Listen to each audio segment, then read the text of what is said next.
Good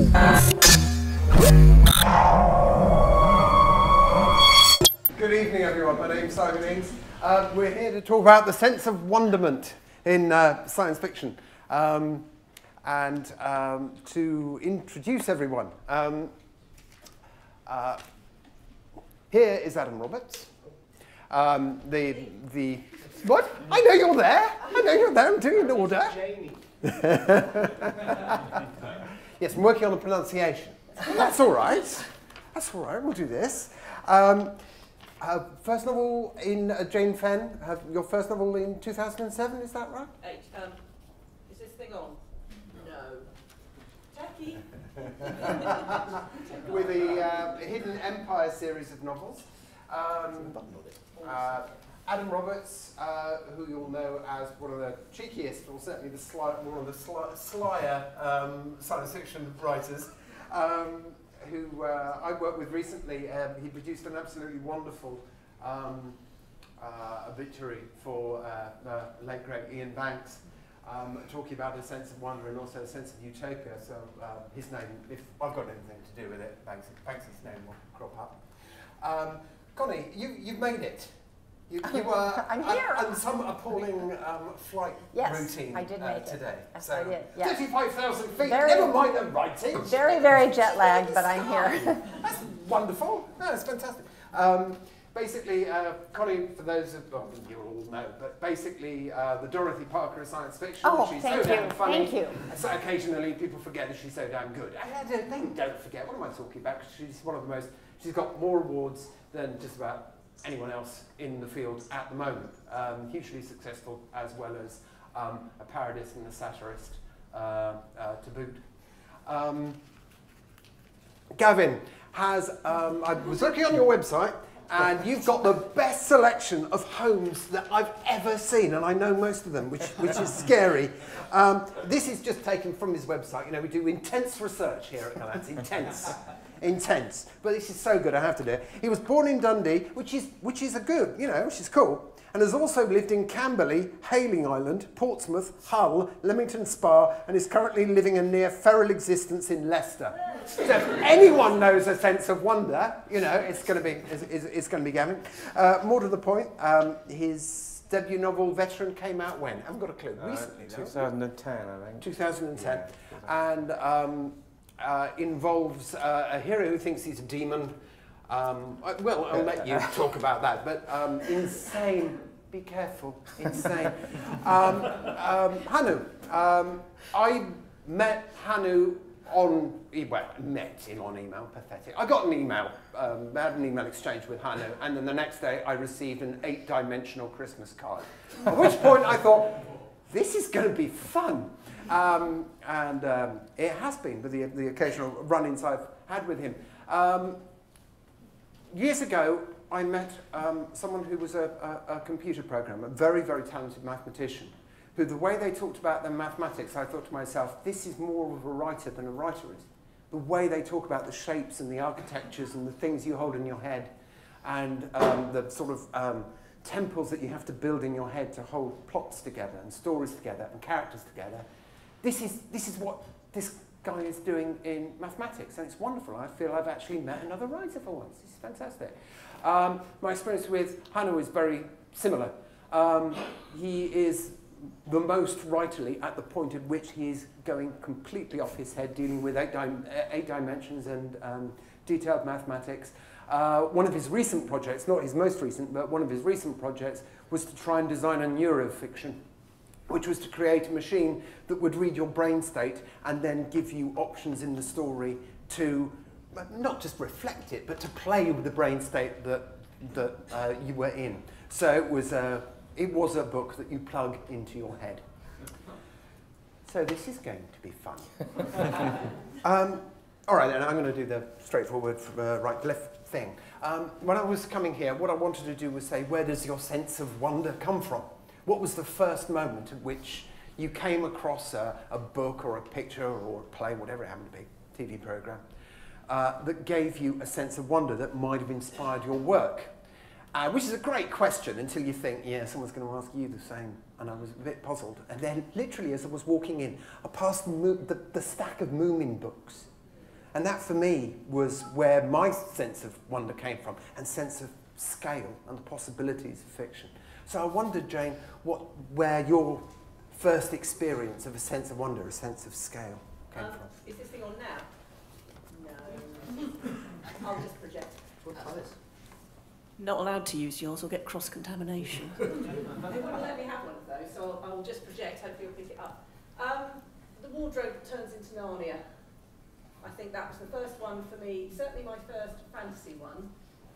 The fact that you could do that and end up in another world.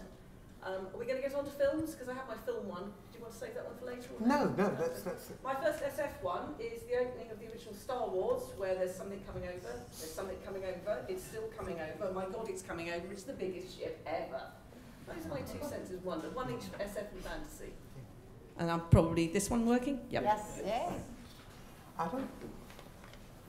Well, there's two very good ones. You've stolen my thunder, which is good. So I'll just say ditto, and we can move on. I think there's more to it than that, though, isn't there? Because there's a sense that reading early science fiction or watching, I think maybe 2001, I think, was perhaps my first cinematic sense that my head was being blown. But I think there's also a sense of wonder is something broader than just genre. So I remember doing Macbeth for O-level. Do you remember O-levels? Ah, yes, back in the backward abysm of time when we used to have O-levels. And the tomorrow and tomorrow and tomorrow speech in Macbeth creeps in this petty pace from day to the last syllable of recorded time. And all our yesterdays have lighted fools the way to dusty death. And that speech sent these strange shivers up and down my spine, which I associate with this particular aesthetic phenomenon. That's what the sense of wonder does, at its kind of root. That's what it's about. The sense of longue durée time, the sense of death and the absoluteness of that. And I'll say one more thing very quickly, and that's that I don't think a sense of wonder is incompatible with laughter and humour and irony, quite the contrary, because I got the same sense, that same tingling, with Hitchhiker's Guide to the Galaxy and the Total Perspective Vortex, which is a very direct articulation of the sheer scale of the cosmos. I mean, it's funny, but it's also kind of unnerving and powerful and sublime at the same time. One of the most influential books early on for me was actually a Walt Disney book. It was called Our Friend the Atom. It was sort of one of these very, very beautifully illustrated science books for children. I think actually produced in association with a science show for children, which I recently found out was actually hosted by a former Nazi scientist who came to the US and then sort of redeemed himself by educating children about science. But so that's, I guess, where my sense of wonder ultimately comes from. But the book does a really wonderful job of explaining basic nuclear physics and sort of the enormous power that lies in the nucleus of the atom. And I think there is something of that scale there, that something seemingly mundane and tiny can sort of unleash incredible world-destroying forces, which the book argues should be used for good. Although I really liked the pictures of the sort of nuclear-powered warplanes and things like that as well at the time. But there we are. Well, I think my first real introduction to possible worlds of wonder was probably the Oz books, which people think of as fantasy, but actually have many of the elements of science fiction, you know, mechanical men and strange places and different kinds of cultures. But in science fiction, the moment for me, I think, sort of solidified when I read my very first science fiction novel, which was Have Space It Will Travel by Heinlein. And there's a wonderful scene in it where Kip Russell, the hero, has been kidnapped by aliens and has been taken and put on trial for Earth. And he's being held in this area. At first he's in a prison cell kind of thing, but then he's taken into this large room. And when he looks, he sees sort of a fuzzy, sort of nebula type of thing off, and he thinks, I wonder if that's, you know, the Milky Way. You know, and someone says, no, actually, no, that is, you know, just a nebula. That's the Milky Way. And he turns and looks, and it covers all the sky. And he said, first I was just blown away by how beautiful it was, and then I thought how far away from home I was. Both of which I think are essential elements of the sense of wonder. And it's still one of my it still sends chills up my spine whenever I read that, that scene, because it's just, it has beauty and optimism, but also the how terribly unimportant we are and how far away we are from home all the time. I was just sitting here, I think, trying to work out my first sense of wonderment, and it occurs to me that when I was having them, I didn't realise there would be questions. I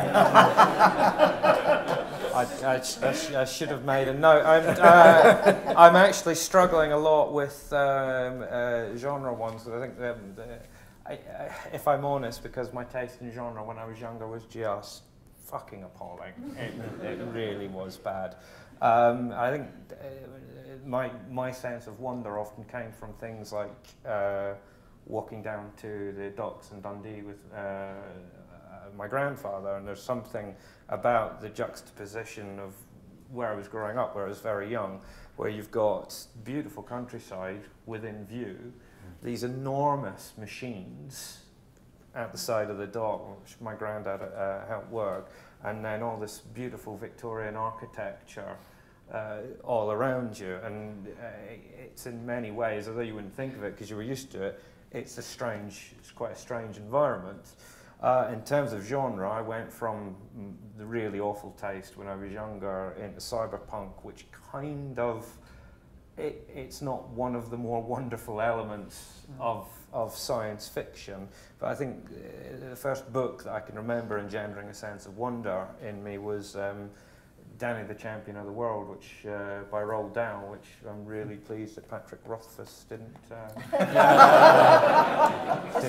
review. I would have got up here just crying, just crying. So I'm afraid that's the best I can do. I guess the question that I asked was somewhat leading in that I was asking for early influences. Nonetheless, I think the thing that runs through this is, I mean, there are a couple of things. There's a question of scale, and any fiction that can explore scale, which I want to come on to in a minute. But there's also this question of the childlike perspective of, oh, I didn't know the world was that big. And that's something that you experience as a child because the world is big. I mean, there's a very, very simple, practical reason why you experience this. Well, I think you experience it retrospectively, don't you? So I grew up in Sydenham in southeast London, and it was big, but I only realised it was big when I went back as an adult recently and saw that it was really small. And that from my house round the corner to the park was actually a tiny little distance. When I was a kid, it was a huge distance, but I didn't realise it was, because everything is on that sort of scale when you're a child. So in your own practice, to make me sound like an architecture magazine, in your own practice, do you find yourself reaching for childhood experiences? Are they valuable to you in what you write? Connie, do you want to lead off with that one? You know, writers use everything. It isn't just childhood experiences. Steve Martin said that. Writers use everything, and it's absolutely true. And you'll find yourself reaching all the way back to something that happened when you were 10 for a story that you're writing really late in your career because you hadn't had any place to put that, but now you have it. So I think that, and I think your childhood is in many ways the source of wonder, although I don't know. I had an amazing experience. We were driving to Prince Edward Island, which is now possible to do the Anne of Green Gables pilgrimage, but you can drive now because there's a bridge. But it's not like a suspension bridge, it's just a highway bridge is what it looks like. And there's lots of fog on Prince Edward Island. So you're driving off into the water with nothing at the other end. And about halfway there, you think that you are driving, I don't know, to Paris or to Oz or to outer space or to the Little Prince's asteroid or something. I mean, you just, and that happened to me as an adult. But what I was so struck by was our whole family was struck by the same thing, is we hadn't felt that way since we were kids. That sense that there's something magical out there and you don't know what it is, but it's just beyond your reach. Of course, actually, it was just Prince Edward Island, but that was pretty good too. But this feeling of possibility, I think, comes from childhood, definitely. Jaine, how about you?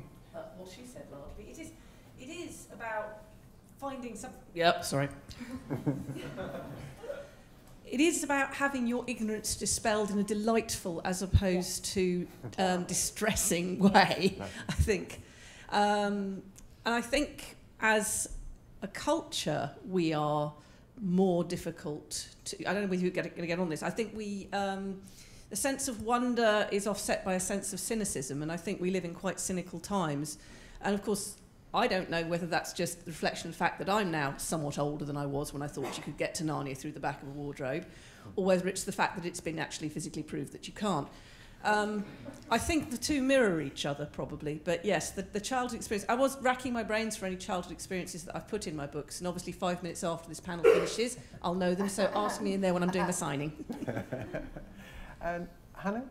Yeah, I mean, I was just thinking that I don't think our capacity for wonder necessarily becomes any less as we grow older. And sort of from a personal perspective, although I can't describe myself as a working scientist anymore, I spend a lot of time hanging around with scientists and working with them.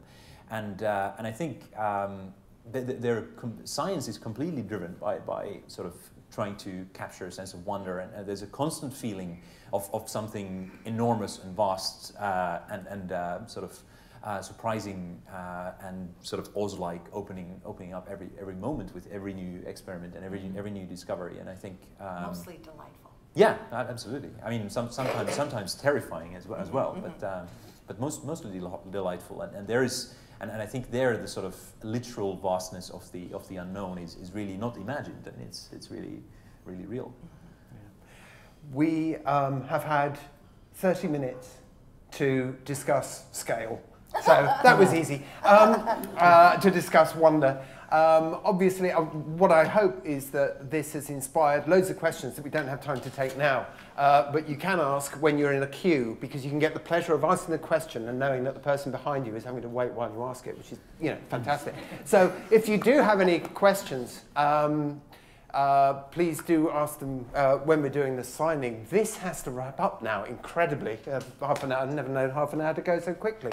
But I'd very much like to thank Gavin, Jaine, Adam, Hannu, and Connie. We've been very small, and the world has been incredibly big. Thank you very much indeed.